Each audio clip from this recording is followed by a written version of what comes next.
सुख तुम्हें उतना ही मिलेगा जितना तुमने पुण्य किया होगा, परंतु शांति उतनी ही मिलेगी जनाब जितनी पत्नी की इच्छा होगी।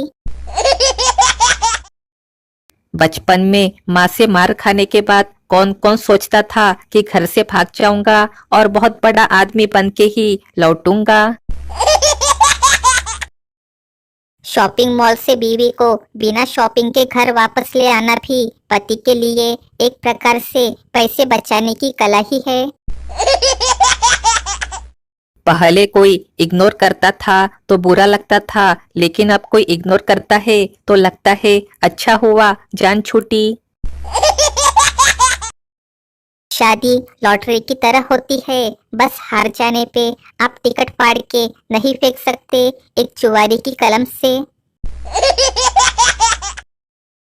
10 साल बाद वो जेल से छूटा, मैले गंदे कपड़ों में बहुत थका हुआ घर पहुंचा। घर पहुंचते ही उसकी बीवी चिल्लाई, कहाँ घूम रहे थे इतनी देर से? आपकी रिहाई तो 3 घंटे पहले ही हो गई थी ना। वो आदमी वापस जेल चला गया।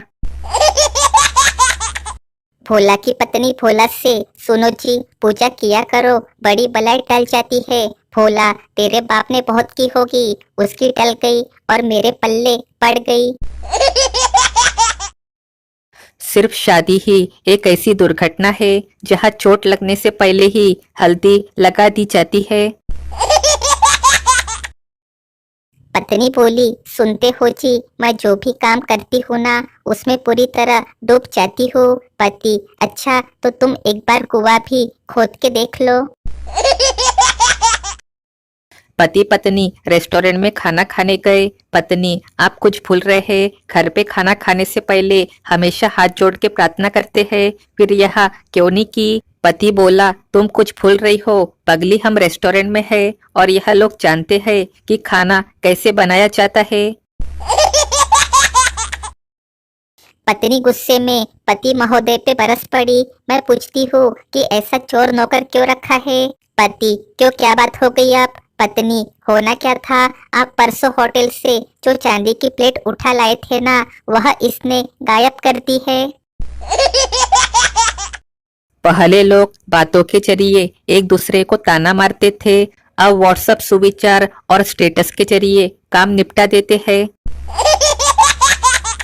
एक सच बात, एक पिता को कभी भी प्यार नहीं मिलता। एक पिता अपने बच्चों के साथ उसकी माँ के समान उसके साथ समय बिताता तो वह उनके लिए पर्याप्त धन नहीं कमा सकता, और धन कमाता है तो उनको पर्याप्त समय नहीं दे पाता। पिता को हमेशा यही सुनने को मिलता है कि उन्होंने किया ही क्या है। एक पिता का त्याग किसी को नहीं दिखता और बच्चों का सारा प्यार सिर्फ माँ को मिलता है, और पिता अंत में हमेशा अकेले से रह जाता है। पत्नी बोली, अगर मैं आपको 5-6 दिन घर में न दिखूं तो कैसा लगेगा? पति खुश होके, बहुत अच्छा लगेगा। फिर तो पत्नी उससे सोमवार को न दिखी, मंगलवार न दिखी, बुधवार न दिखी, गुरुवार को भी न दिखी। शुक्रवार को जब आग की सूजन जरा सी कम हुई ना, तब थोड़ी थोड़ी दिखाई देना शुरू हुई। एक दिन मैथ के टीचर से मिलना है और पूछना है, सर आपने जो साइन थीटा और कॉस थीटा पढ़ाया था उसे यूज करना कहाँ है? पति और पत्नी घर से अपनी अपनी कार लेके निकले। पति ऑफिस चला गया और पत्नी बाजार चली गई। आधे घंटे बाद पत्नी ने पति को फोन किया। पत्नी बोली, सुनो जी, कार में एक प्रॉब्लम आ गई है, इसके कार्बोरेटर में पानी चला गया है। पति गुस्से से बोला, क्या बकरी हो, तुम्हारा दिमाग तो ठीक है, तुम्हें पता भी है कि कार्बोरेटर क्या होता है? तुम कार बताओ कहाँ पर है, मैं देख लूंगा। पत्नी बोली, किसी के स्विमिंग पूल में। एक बात बताओ, क्या कभी आपने मेहमानों के बच्चों को चुपके से थप्पड़ मारा है? मैंने तो मारा है।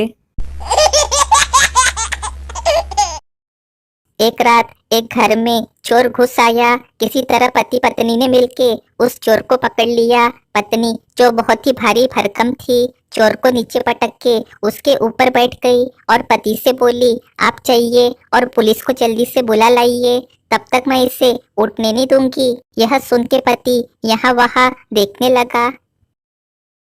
पत्नी गुस्से से बोली, इधर उधर क्या देख रहे हो, जाते क्यों नहीं? पति, मेरी चप्पल नहीं मिल रही है। पत्नी के नीचे दबा हुआ चोर कराते हुए बोला, भाई मेरी चप्पल पहन जा, पर जरा जल्दी कर। पत्नी बोली, क्यों जी, गेहूं कहाँ पिसवाया है आपने? पति सैम के बोला, हमेशा वाली जगह पे। पत्नी, तो गेहूं दे के कहीं सैर सपाटा करने चले गए होगे? पति, कहीं तो नहीं गया, वही रुका था। पत्नी, ध्यान कहाँ रहता है आपका? आती जाती महिलाओं को देखते होगे, खूब जानती हूँ आपको। पति अब पूरी तरह घबरा गया। सच में वही सामने खड़े होके आटा पिसवाया है। पत्नी, झूठ मत बोलो, पूरा ध्यान मोबाइल में लगा होगा। बहुत दिनों से देख रही हूँ, घर के काम में आपका बिल्कुल ध्यान नहीं रहता, मैसेज लिखने में लगे रहते हो। पति बोला, नहीं ऐसा कुछ भी नहीं है, बताओ तो हुआ क्या है? पत्नी, रोटियां फिर चल कैसी रही है? पति बेहोश। दोस्तों, किसी से दिल लगाने से अच्छा है घर में झाड़ू पोछा लगा लो। कम से कम आपकी मम्मी तो खुश हो जाएंगी। एक सच बात, आग संसार की हर चीज देखती है, मगर आग के अंदर कुछ चला जाए तो उसे नहीं देख पाती। ठीक उसी प्रकार मनुष्य दूसरे की बुराइयां तो देखता है, पर अपने भीतर बैठी बुराइयां उसे नहीं दिखाई देती है।